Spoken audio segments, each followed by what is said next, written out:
30 લાખ પાના, જેમાં audio clips છે, જેમાં મેડિકલ ના રેકોર્ડ છે, જેમાં બેંક ટ્રાન્ઝેક્શન છે, જેની અંદર હજારો જે સાક્ષીઓ છે એના નિવેદનો છે, ઓડિયો વિડીયો ક્લિપ છે, ઈમેલ છે, ડાયરી છે. પોલીસ તપાસ કરે છે. લગભગ 50 જેવી દીકરીઓ ત્યાં મળે છે, નાની દીકરીઓ, મોટી દીકરીઓ જે મળે છે, એને કહે છે કે હા, આ ભાઈએ મારી જોડે આવું કર્યું છે, અમને પૈસા આપે છે. એક મોટો નેટવર્ક એ ગોઠવે છે. એવું કંઈ ગોટાળો સમજો, અમેરિકાની ન્યાય સિસ્ટમને આપણે ખૂબ વખાણીએ છીએ, પણ જે તે સમય દરમિયાન 2006 થી 2008 દરમિયાન આ વ્યક્તિ તરફે તમામ સિસ્ટમ લોકો આવે છે, એને મદદ કરે છે, અને એક સિક્રેટ ડીલ થાય છે. તપાસ કરવામાં આવી કેવી રીતે આત્મહત્યા કરી, તો ખબર પડી કે જ્યાં જે સેલથી આજુબાજુ રહેતા હતા ને, ત્યાં સીસીટીવી બંધ હતા. પછી ખબર પડી કે જે ગાર્ડ છે ને એ સૂતા હતા, અને એ ભાઈ આત્મહત્યા કરી. જે અમેરિકા છે એમની જોડે, અમેરિકાના નેતાઓ એમની જોડે વાત નહોતા કરતા, એટલે વાત કરવા માટે એમનો ઉપયોગ કર્યો. એક મેલ એવો પણ છે કે હરદીપ પુરી નામના એક વ્યક્તિ એમને મળવા માંગતા હતા. હરદીપ પુરી કોણ? એટલે અત્યારે જે હરદીપ પુરી છે ભારત સરકારમાં મંત્રી છે. તમે સમજો, એક રેપિસ્ટ જે કન્વિક્ટ થઈ ચૂક્યો હતો ઓલરેડી, રેપીમાં, તસ્કરીમાં, તમામ વસ્તુ, એ જ વ્યક્તિ એમને લોબિંગ કરવા માટે મળે. સવાલ થશે ને મનમાં, કેમ?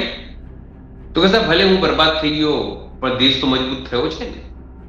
એટલે આ માનસિકતા જે ચૂરન આપે છે દેશભક્તિનું લોકોની, આના કારણે કોઈ ફેર નહીં પડે. પણ મોદી તો ગુજરાતીઓને કમસે કમ તેઓ આઈને જવાબ આપે, એમના ભક્તો જવાબ આપે, એમના નેતાઓ જવાબ આપે કે આ શું થયું, એ મળવા ગયા હતા કે નહોતા. કારણ કે જો એપેસ્ટીન તો મરી ગયો છે, આ લેટર સાચું છે ખોટું છે, પણ જે તે સમય દરમિયાન એણે ઈમેલ જે કર્યો છે, ઈમેલમાંથી આ ખુલાસો થયો છે.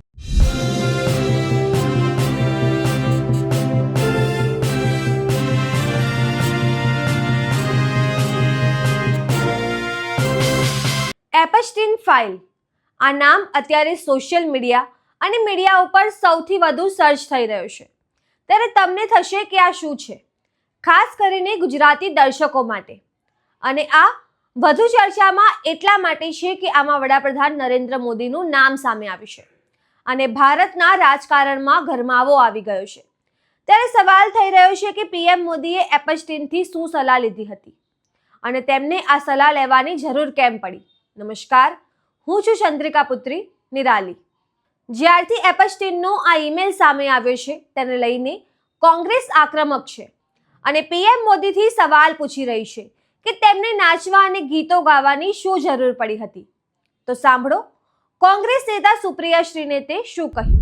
ये कितना शर्मनाक है, इसका अंदाजा आप खुद लगाइएगा जो कुछ बातें मैं अगले कुछ मिनटों में कहने जा रही हूं. एप्स्टीन फाइल्स में अब भारत के प्रधानमंत्री नरेंद्र मोदी का नाम आ गया है. अमेरिका के सीरियल रेपिस्ट, बाल यौन शोषण के अपराधी, मानव तस्करी के अपराधी जेफरी एप्स्टीन ने 9 जुलाई 2017 को एक मेल में लिखा, the Indian prime minister Modi took advice and danced and sang in Israel for the benefit of the US president. They had met a few weeks ago. It worked. मतलब Epstein का साफ कहना है कि नरेंद्र मोदी ने मुझसे सलाह ली और अमेरिकी राष्ट्रपति के किसी फायदे के लिए इजराइल में जाकर नाचे और गाए और यह काम कर गया. कुछ तारीखें सुनिएगा. प्रधानमंत्री मोदी 4 से 6 जुलाई 2017 के बीच इजराइल के दौरे पर थे और एप्स्टीन ने यह मेल उसके ठीक 3 दिन बाद लिखा. इजराइल दौरे से पहले 25 से 26 जून 2017 में मोदी अमेरिकी राष्ट्रपति ट्रंप से मिलने अमेरिका गए थे. इन कड़ियों को जोड़िए तो समझ में आता है कि मोदी जून 2017 में अमेरिका गए, वहां एप्स्टीन की सलाह ली और इसके एक हफ्ते बाद 4 से 6 जुलाई वो इजराइल पहुंचे, जहां पर सलाह के मुताबिक वो नाचे गाए और उनका काम हो गया. मतलब साफ है कि प्रधानमंत्री मोदी का जेफरी एप्स्टीन के साथ एक गहरा और शायद पुराना नाता है जो भारत के लिए शर्मनाक है. भारत जो दुनिया में नैतिकता की, गरिमा की, प्रतिष्ठा की धुरी है, उसको आपने तार तार कर दिया. और अब आप चुप नहीं रह सकते, आपको जवाब देना होगा कि जेफरी एप्स्टीन जैसे दुष्चरित्र और घिनौने आदमी से आपका रिश्ता कैसे है. आप ऐसे आदमी से किस बात की सलाह ले रहे थे. आप अमेरिकी राष्ट्रपति के कौन से फायदे के लिए इजराइल में नाच और गा रहे थे. और एप्स्टीन ने जो अंत में लिखा है, इट वर्क्ड, इसका क्या मतलब है. आपको इस बात का जवाब इसलिए देना पड़ेगा क्योंकि देश आपसे जवाब मांग रहा है. एक ऐसे व्यक्ति से आपका संबंध होना, जेफरी एप्स्टीन आपकी बातों का खुलासा कर रहा है, ऐसे व्यक्ति से आपका रिश्ता होना, यह कैसे मुमकिन है. हम तमाशबीन नहीं बने रह सकते, आप चुप नहीं रह सकते, आपको जवाब देना होगा. जेफरी एप्स्टीन से आपका क्या रिश्ता है, वो कौन सा काम हो गया आपका इजराइल में और आप क्यों नाचे गए थे इजराइल जाकर? તમને જણાવી દઈએ કે વિદેશ મંત્રાલયે આ સમગ્ર ઘટનાને બોગસ અને ખોટી ગણાવી છે. સાંભળો વિદેશ મંત્રાલયના પ્રવક્તા રણધીર જયસ્વાલે શું કહ્યું. हमने तथाकथित इप्स्टीन फाइल्स के एक ईमेल मैसेज की रिपोर्ट देखी है जिसमें प्रधानमंत्री और उनके इजराइल यात्रा का जिक्र है. जुलाई 2017 में प्रधानमंत्री की इजराइल की आधिकारिक यात्रा के अलावा ईमेल में बाकी बातें एक दोषी अपराधी के बकवास से ज्यादा कुछ नहीं है. इन्हें उसी तिरस्कार से नजरअंदाज करना चाहिए जिसके वो लायक है. તે સિવાય ભાજપના અન્ય નેતાઓએ પણ ખુલાસા આપ્યા છે, પણ પીએમ મોદી તરફથી કોઈ વ્યક્તિગત ખુલાસો સામે નથી આવ્યો. ત્યારે આ જ મુદ્દે આપણી સાથે ઉપસ્થિત છે અમારા સહયોગી અનિલ પટેલ. સર, સૌથી પહેલા આ એપસ્ટીન ફાઇલ શું છે અને કેવી રીતે બહાર આવ્યું? નિરાલી, અત્યારે આપણે જે રીતે વાત થઈ તે પ્રમાણે સૌથી વધુ જે લોકો છે તે જાણવા ઈચ્છુક છે કે લગભગ 35 લાખ પાના છે એપસ્ટીન ફાઇલના. એપસ્ટીન ફાઇલ એટલે જેફરી એપસ્ટીન. જેફરી એપસ્ટીન એટલે સમજો 1970 ના દશકની અંદર એક સામાન્ય પરિવારમાં ઉછરેલો વ્યક્તિ એ મેથ્સ ટીચર થઈ જાય છે. મેથ્સ ટીચર થયા પછી સીધી રીતે એ શેર બજાર કહેવાય છે ત્યાં સીધી રીતે જેને ત્યાં શેર બજારમાં એ અચાનક દેખાવા માંડે છે. સીધી રીતે વાત કરીએ એના પછી મોટા જે લોકો સાથે એની મિત્રતા થઈ જાય છે, લોકોનું સલાહકાર બની જાય છે. લંડન થી લઈને ક્યાં સુધી બિલ ગેટ્સ, બિલ ક્લિન્ટન, તમે વાત કરીએ તો મીરા નાયર જે અત્યારે લંડન જે અત્યારે ન્યુયોર્કના મેયર છે મમદાની, એમની માતા, એટલે એવા તમામ લોકો સાથે એમનો ઘરોબો ત્યાં દેખાવા માંડે છે. તમને એવું થાય કે આ કેવી રીતે શક્ય છે? તો સામાન્ય રીતે એમણે શું કર્યું, 2008માં એ વ્યક્તિ જેફરી જે છે જેફરી એપસ્ટીન એને સજા થાય છે. શેના માટે? તો આખી સ્ટોરી છે. તમને સ્ટોરી થશે કે આ કેવી રીતે આટલો મોટો એક સામાન્ય ઘરનો વ્યક્તિ કેવી રીતે આટલું મોટું થઈ જાય. અત્યારે તમે વિચાર કરો 35 લાખ પાના, 5 લાખ પાના પહેલા આવ્યા હતા, 30 લાખ પાના અત્યારે આવ્યા છે. 30 લાખ પાના જેમાં ઓડિયો ક્લિપ્સ છે, જેમાં મેડિકલ્સ ના રેકોર્ડ છે, જેમાં બેંક ટ્રાન્ઝેક્શન છે, જેની અંદર હજારો જે સાક્ષીઓ છે એના નિવેદનો છે, ઓડિયો વિડીયો ક્લિપ છે, ઈમેલ છે, ડાયરી છે, ફ્લાઇટ નોટ્સ છે, એટલે ક્યાંથી ક્યાં ગયા આ તમામ. એમની પાસે પ્રાઇવેટ બીચ, એમની પાસે પ્રાઇવેટ જેટ, એની પાસે શું તમામ એવી સુખ સુવિધાઓ જો વિશ્વના તમામ લોકો પાસે હતા. પણ એ વ્યક્તિ એક ક્રિમિનલ હતો. ક્રિમિનલ, રેપિસ્ટ, યૌન શોષણ કરતા વ્યક્તિ, નાની બાળાઓ સાથે હાઈ પ્રોફાઇલ પાર્ટીઓ, આ તમામ વસ્તુઓ એ વ્યક્તિ કરતો. જે અત્યારે અલગ અલગ તમે જુઓ ત્યાં અમેરિકન જે પણ છાપાઓ છે કે જે મીડિયા છે ત્યાં એકદમ ભરાયેલો છે ત્યાંથી કે તમે શું કરશો એમ. એ વ્યક્તિ કેવી રીતે આ તમામ વસ્તુઓ કરતો, કેવી રીતે આ તમામ ક્રાઇમને અંજામ આપતો. મૂળ વસ્તુ તે છે ને ભાઈ ક્રાઇમને કેવી રીતે અંજામ આપતો એ તો આ તમામ ઘટનાક્રમ આપતો. એટલે કુલ મળીને એટલી કહી શકાય કે જે આ વ્યક્તિ હતો એ લોબિસ્ટ હતો. સીધી રીતે તમને વાત કરું તો આ લોબિસ્ટ કરે શું? તો તમામ જે મોટા નેતાઓ હતા એમની લોબિંગ કરતો. પણ તમે વિચાર કરો કે એ વ્યક્તિ પાસે અઢળક ખજાનો, પૈસાનો અઢળક તમામ વસ્તુઓ, પણ અચાનક એક દિવસ એવું થાય છે કે 14 વર્ષની એક છોકરીના માતા પિતા અમેરિકામાં ફ્લોરિડામાં પામ બીચ પોલીસ સ્ટેશનમાં ફરિયાદ કરે છે કે જેફરી જે એપસ્ટીન છે એ નામનો વ્યક્તિ અમારી દીકરીને એને બોલાયો મસાજના નામે અને પછી એની સાથે અશ્લીલ હરકતો કરી. પોલીસ ત્યાં અચાનક જાગે છે. પછી શું? પોલીસ તપાસ કરે છે. લગભગ 50 જેવી દીકરીઓ ત્યાં મળે છે, નાની દીકરીઓ, મોટી દીકરીઓ જે મળે છે એને કહે છે કે હા આ ભાઈએ મારી જોડે આવું કર્યું છે, અમને પૈસા આપે છે. એક મોટો નેટવર્ક એ ગોઠવે છે. દીકરીઓ નાની નાની બાળાઓને કહે છે કે ભાઈ તમે બાકી દીકરીઓને લઈને આવશો તો તમને એના ઉપર કમિશન મળશે. તમામ પ્રકારના તમે અત્યારે જો સોશિયલ મીડિયા ઉપર એના પાર્ટીઓના, એના અલગ અલગ વિકૃત શોખના, એ તમામ પ્રકાર, એના બીચો, એના આલિશાન મહેલ, એ તમામ વ્યક્તિઓ છે. જ્યારે અત્યારે 50 થી વધુ છોકરીઓ ત્યાં યૌન શોષણની તપાસ થાય છે, એના ફાઇલો આ તે બધી જપ્ત થાય છે. પરંતુ એક તરફ આ વ્યક્તિ જેની પાસે અઢળક અકૂટ પૈસા, મોટા મોટા લોકો, કારણ કે તમામ લોકો એની પાર્ટીઓમાં જતા, કોઈ મોટા એ સમયના અમેરિકાના કદ્દાવર કોઈ નેતા ના હોય, પૈસા ના હોય, ત્યાંના મહારાજાઓના સુપુત્રો, આ તે તમામ લોકો જે તમામ એની પાર્ટીઓમાં, આવા પાર્ટીઓમાં જતા, વિકૃત પાર્ટીઓમાં એની સેવાઓ લેતા, સીધી રીતે વાત કરીએ તો. એક તરફ એ તમામ લોકો અને એક તરફ આ દીકરીઓ, 50-60 દીકરીઓ જે ન્યાયની લડાઈ લડતી. પછી શું, બંને પક્ષો તરફ એવું કંઈ ગોટાળો, સમજો અમેરિકાની ન્યાય સિસ્ટમને આપણે ખૂબ વખાણીએ છીએ, પણ જે તે સમય દરમિયાન 2006 થી 2008 દરમિયાન આ વ્યક્તિ તરફે તમામ સિસ્ટમ લોકો આવે છે, એને મદદ કરે છે, અને એક સિક્રેટ ડીલ થાય છે. અને એવું કહેવામાં આવે છે કે તમામ જે દીકરીઓ, જે કોઈ પીડિતો છે, એમને નિશ્ચિત એક વળતર આપીને મામલો નિપટાઈ લેવામાં આવશે. ખોટા ડોક્યુમેન્ટોમાં કરવામાં આવે છે, અને પછી માત્ર 1.5 વર્ષ અને એમાંય 13 મહિનાની સજા ભાઈને થાય છે, સાબિત થવા છતાં. વિચાર કરો, એક સિક્રેટ ડીલ હેઠળ 13 મહિનાની સજા થાય છે. એ પણ કેવી રીતે ખબર છે? 12 કલાક એને જેલની બહાર રહેવાનું, ખાલી 12 કલાક જ જેલમાં રહેવાનું. વિચાર કરો, એવા પ્રકારની જેલ. એટલે આખો દિવસ એ બહાર ફરે, કામ કરે, બધું કરે, રાત્રે ખાલી સુવા માટે જેલમાં આવતો. આવા પ્રકારની સજા. એટલે સમજો કેવી વસ્તુઓ થઈ હશે. તેમ છતાં કહેવાય છે કે એ દીકરીઓ, જે લોકો હતા, એ લોકો લડાઈ પોતાની ચાલુ રાખે છે. 2009માં ભાઈ ફરી છૂટી જાય છે અને ફરીથી એ જ કામો ચાલુ કરી દે છે. મોટો લોબિસ્ટ થઈ જાય છે. મોટા મોટા જે કહેવાય કે જે લોકો એમ્યુનિશન બનાવે, ડિફેન્સ ડીલ કરાવે, મોટા મોટી સત્તાઓને તખ્તા પલટ કરે, એવા તમામ લોકો માટે આની બીચ પાર્ટીઓ થાય, રાત્રિ પાર્ટીઓ થાય, હજારો મોડેલ્સ, આ તે તમે જો રેલમ છેલ બધી વસ્તુઓ થતી.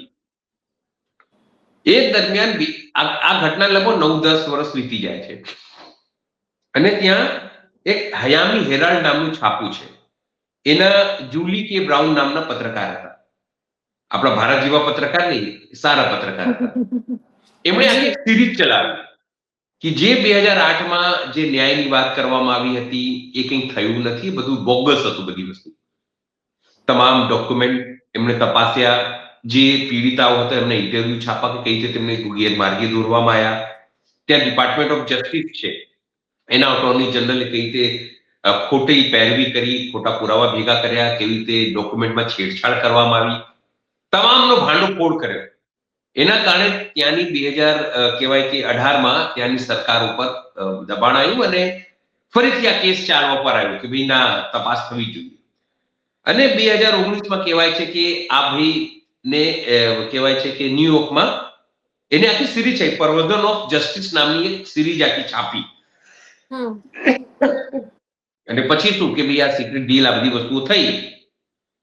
એટલે 6 જુલાઈ 2019માં ન્યૂ જર્સીમાં ભાઈ આવતા હતા અને એને પોલીસે પકડ્યો. એની તપાસ ચાલુ થઈ ગઈ. એની પાસે તમામ ડોક્યુમેન્ટ, એના જે અત્યારે 30 લાખ જે નવા ડોક્યુમેન્ટ સામે આવે છે ને, એ પ્રકારના ડોક્યુમેન્ટ છે. 30 લાખ ડોક્યુમેન્ટ સામે આવ્યા, એને જપ્ત કરવામાં આવ્યા. ડોક્યુમેન્ટ તો જપ્ત કરવામાં આવ્યા અને આના ઉપર કેસ પણ ચાલતું હતું. પણ અચાનક એવું થયું, 10 ઓગસ્ટ 2019માં ત્યાં ફ્લોરિડા છે, એના જેલમાં ભાઈ હતા અને અચાનક ખબર પડી કે એમણે આત્મહત્યા કરી લીધી. તપાસ કરવામાં આવી કેવી રીતે આત્મહત્યા કરી, તો ખબર પડી કે જ્યાં જે સેલથી આજુબાજુ રહેતા હતા ને, ત્યાં સીસીટીવી બંધ હતા. પછી ખબર પડી કે જે ગાર્ડ છે ને, એ સૂતા હતા અને એ ભાઈએ આત્મહત્યા કરી લીધી. એટલે પછી લોકોએ બહુ રસ્તા પર આવ્યા 2019માં કે બિયારું લોકોએ મારી નાખ્યું, શંકા ઉપજાઈ, ઘણા છાપાઓએ લીક લખ્યા, તપાસ કરી. તો ત્યાંની જે તપાસ એજન્સી હતી કે ભાઈ અમે લોકો ને આનો જે આખો વિડીયો છે જાહેર કરીશું, શું થયું હતું. આખો વિડીયો તો એ લોકો આપ્યો જેલનો, પણ એમાં લગભગ અઢી મિનિટનો વિડીયો છે જે કટ હતું, એટલે પૂરો વિડીયો નહોતો. એટલે એમાં ક્યાંક શંકા ગઈ કે ભાઈ જેફરીસ્ટીનની હત્યા થઈ છે, જે લોકો આપણે જેફરી એપ્સ્ટીનની હત્યા થઈ છે જી અને એને આટલા કદ્દાવર નેતાઓનું મોં સામે ખોલી દે. જો આની ઉપર તપાસ ચાલે, કેસ થાય તો મિનિમમ 45 વર્ષની સજાનું એની ઉપર પ્રાવધાન થવાનું હતું. પણ ઠીક છે, મરી ગયા એ ભાઈ. મરી ગયા એટલે એના પછી જે પીડિતો હતા એણે પીડિતોએ ખૂબ મોટું આંદોલન ચલાવ્યું કે ભાઈ જે દસ્તાવેજો એની પાસે છે તે દસ્તાવેજ સાર્વજનિક કરો, જેથી ખબર પડે કે આ તમામ વસ્તુઓ થઈ છે. ઈમેલ્સ, એના તમામ જે દસ્તાવેજો ભેગા થયા હતા. કોર્ટમાં કેસ ચાલ્યો, કોર્ટ આખરમાં સંમત થઈ ગઈ તપાસ કરી. એમાં સૌથી પહેલા તો નામ તમે જુઓ, જે પાર્ટીઓમાં આપણે જે વિડીયો જોઈ રહ્યા છે એમાં ટ્રમ્પ પોતે દેખાય છે. 1990 થી લઈને લગભગ 2001-2002 સુધી એમના સંબંધ એની જોડે હતા. એમણે કીધું કે પહેલા મારા સંબંધ હતા, હવે નથી. લોકો મને બદનામ કરવાનો પ્રયત્ન કરી રહ્યા છે. પણ આખી ઘટના એ છે કે આટલું મોટું ષડયંત્ર, એને મારવાનું, જેફરીસ્ટન આટલો મોટો લોબિસ્ટ, એની આ તમામ વસ્તુઓ, અને આને લઈને માત્ર ઇન્ડિયા નહીં, વિશ્વના અનેક દેશો, ઓસ્ટ્રેલિયા, લંડન, કેનેડા, કોણ એવો મોટા નેતા બાકી નથી અત્યારે, એક બે લોકો તમે છોડી દો, કે આની જોડે એને સલાહ ન લીધી હોય અથવા તેનો ઉપયોગ ન કર્યો હોય.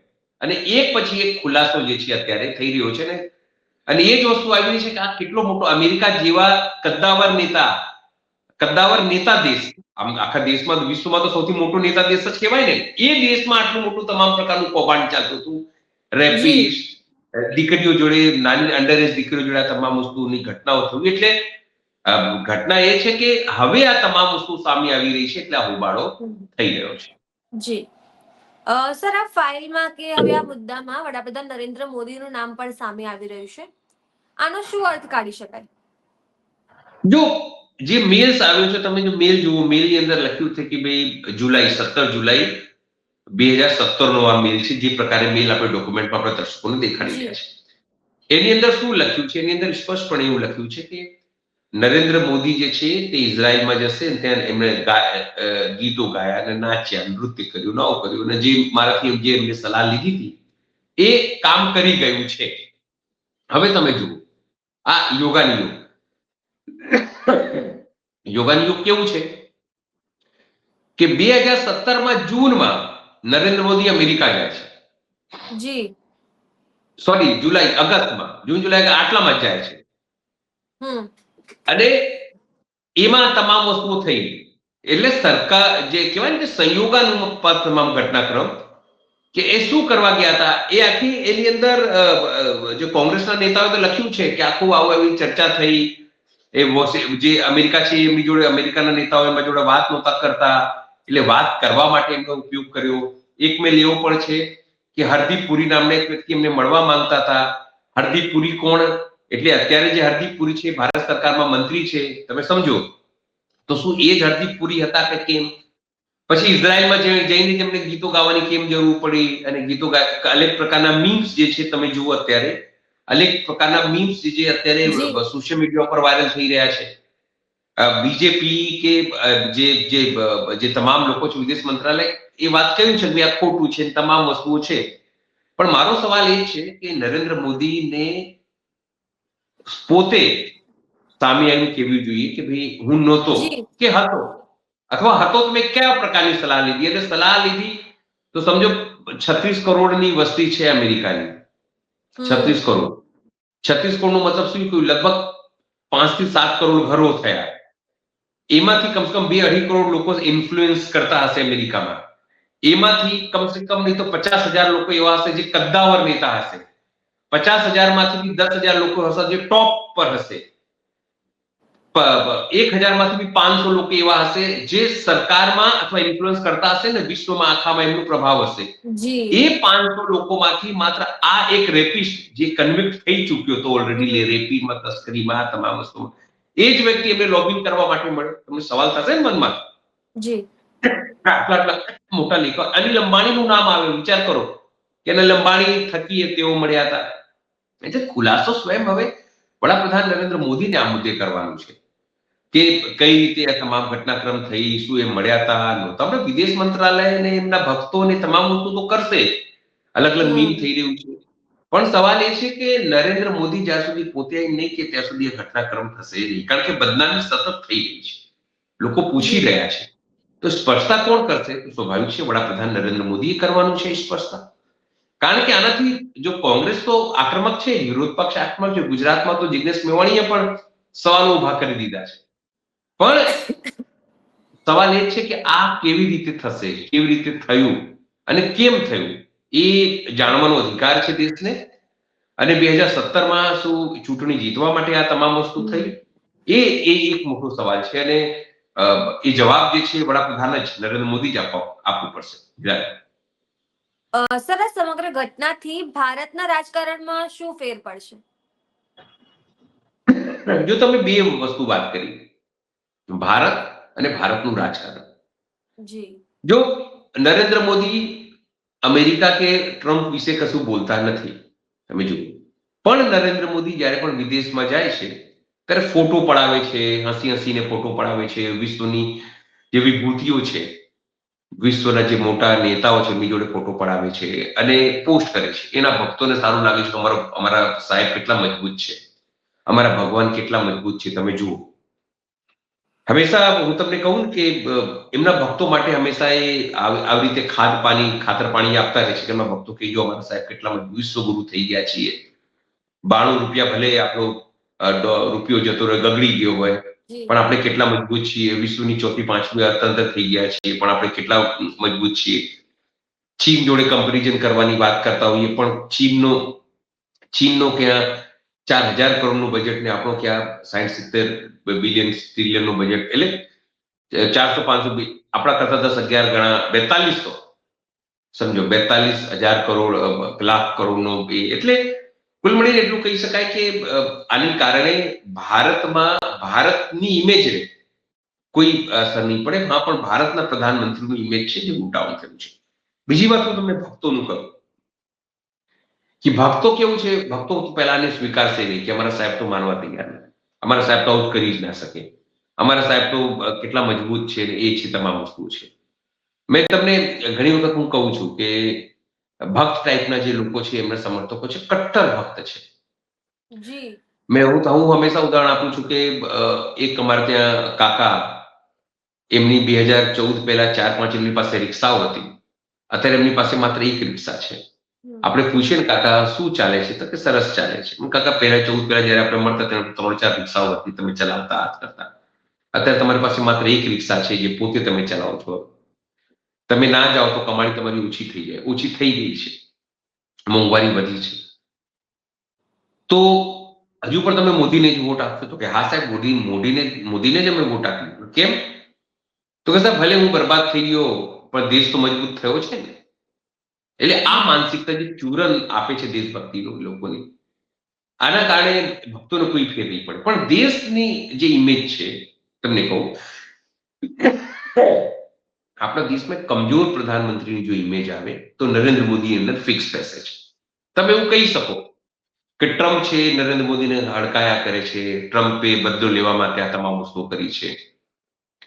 પણ આજ નરેન્દ્ર મોદી 2000 જ્યારે પહેલી ટર્મમાં ગયા હતા ત્યારે ટ્રમ્પ માટે અબકી બાર ટ્રમ્પની સરકાર બધું કહી આયા. બીજી ટર્મમાં ગયા તો એ ખાલી બાઇડનને મળી ના, ટ્રમ્પને મળ્યા નહીં. ટ્રમ્પ એક પ્રકારનો બદલો લઈ રહ્યો છે. આખા વિશ્વની વાત કરીએ તો આખા વિશ્વનામાં ડોલર જે છે કમજોર થયો છે. એ લોકોની કરન્સી મજબૂત થઈ છે, પણ આપણી જે કરન્સી છે તે નબળી થઈ છે. જી. એમાં તમામ વસ્તુ સમજો, અત્યારે સંસદ ચાલી રહ્યું છે, સંસદમાં તો કોઈ જવાબ આપશે જ નહીં, આમાં હોબાળો થશે, તમામ વસ્તુઓ થશે. જી. પણ મુખ્ય વસ્તુ એ છે કે દેશના રાજકારણમાં અત્યારે ઉથલપાથલ છે, અવિશ્વાસનો માહોલ પેદા થઈ રહ્યો છે, અનેક પ્રકારના આંદોલનો, ક્યારેક સમૂહોનું તો ક્યારેક સ્ટેસીઓ સુધી ચાલી રહ્યા છે. એમાં આ એપિસ્ટીન ફાઇલ આવી અને વડાપ્રધાન નરેન્દ્ર મોદીના કેરેક્ટર ઉપર સવાલ ઉભો કર્યો. કારણ કે કેરેક્ટર ઉપર જ થાય ને સવાલ કે રેપિસ્ટ સાથે, જો હું તમને કહું, એક બાજુમાં મંદિર છે, એની બાજુમાં દારૂ વેચાય એવું દુકાન છે, બરાબર? હવે પૂજારી જો દારૂ વેચાય એવા દુકાનથી નીકળે તો તમે શું કહો? તમે એવું જ કહો ને કે આ દારૂ લઈને આવ્યો હશે. ભલે ને કે ભાઈ હું મંદિરમાંથી આવ્યો છું, પણ કોઈ માને નહીં. કહેવાય કે કાજલ કી કોઠડી में તમે જાઓ ને, કાજલની કોઠડીમાં, તો તમને કાલક લાગે. તો આ નરેન્દ્ર મોદીને જવાબ આપવાનું છે ગુજરાતની જનતાને, કારણ કે ગુજરાતના સપૂતને ખબર નહીં શું આપણે એમને કહીએ છીએ. મોદીનું ગુજરાત, ગાંધીનું ગુજરાત હતું, હવે મોદી તો ગુજરાતીઓને કમસે કમ તેઓ આવીને જવાબ આપે, એમના ભક્તો જવાબ આપે, એમના નેતાઓ જવાબ આપે કે આ શું થયું, એ મળવા ગયા હતા કે નહોતા. કારણ કે જો એપિસ્ટીન તો મરી ગયો છે, આ લેટર સાચું છે ખોટું છે, પણ જે તે સમય દરમિયાન એણે ઈમેલ જે કર્યો છે, ઈમેલમાંથી આ ખુલાસો થયો છે. શું અમેરિકા પ્લાન કરી રહ્યું છે મોદીને ફસાવવા માટે? સવાલ એ છે. મોદી તો કહે છે કે ટ્રમ્પ મારા બહુ સારા મિત્ર છે, ટ્રમ્પે કહે છે કે આ બધું બહુ મારા સારા મિત્ર છે. તો તમારે અત્યાર સુધીની જે ટ્રમ્પની મિત્રતાની વાતો હતી, સુફિયાની વાતો હતી, જેનાથી તમે ભક્તોને કહેતા ને ભક્તો આમ સીનો ચોળો કરીને 56ની છાતી દેખાડીને દોડતા, એની તો હવા નીકળી ગઈ તમારી. તમે શું કહેશો? શું સલાહ લીધી હતી? શું તમે ચૂંટણી જીતવા માટે સલાહ લીધી હતી? અને સલાહ નહોતી લીધી તો સ્પષ્ટતા કરો કે ભાઈ ખોટી વાત છે. ટ્રમ્પ જયારે પણ ટકરાવે તમને નથી બોલતા, આમાં પણ તમે નથી બોલી રહ્યા. તો આનાથી માનસિક રૂપથી જે છે એક શંકા પેદા થાય છે. અને બીજેપી કેટલી પણ ખુલાસો કરે, પણ જ્યાં સુધી વડાપ્રધાન આ ખુલાસો નહીં કરે, પોતાના જાહેર મંચથી કોઈ વાત કરે, ત્યાં સુધી લોકોનો વિશ્વાસ છે એમનામાંથી ડગમગશે અને ભક્તોની એમની સંખ્યા છે એ પણ ઓછી થશે. જી સર, આશા રાખીએ છીએ પ્રધાનમંત્રી પ્રેસ કોન્ફરન્સ કરીને તમામ મુદ્દે સ્પષ્ટતા આપશે. કોઈના ત્યાં નહીં આવે તો આપણા ત્યાં તો આવશે જ. જી ધન્યવાદ જોડાવા બદલ. જી જી. તો તમે એપસ્ટીનની આ ફાઇલ વિશે શું વિચારો છો? કમેન્ટ કરીને જણાવો. અત્યાર માટે બસ આટલું જ. સમાચારને લગતી વધુ અપડેટ્સ માટે અમારી વેબસાઇટ www.gujaratplus.in પર પણ માહિતી મેળવી શકો છો. ધન્યવાદ.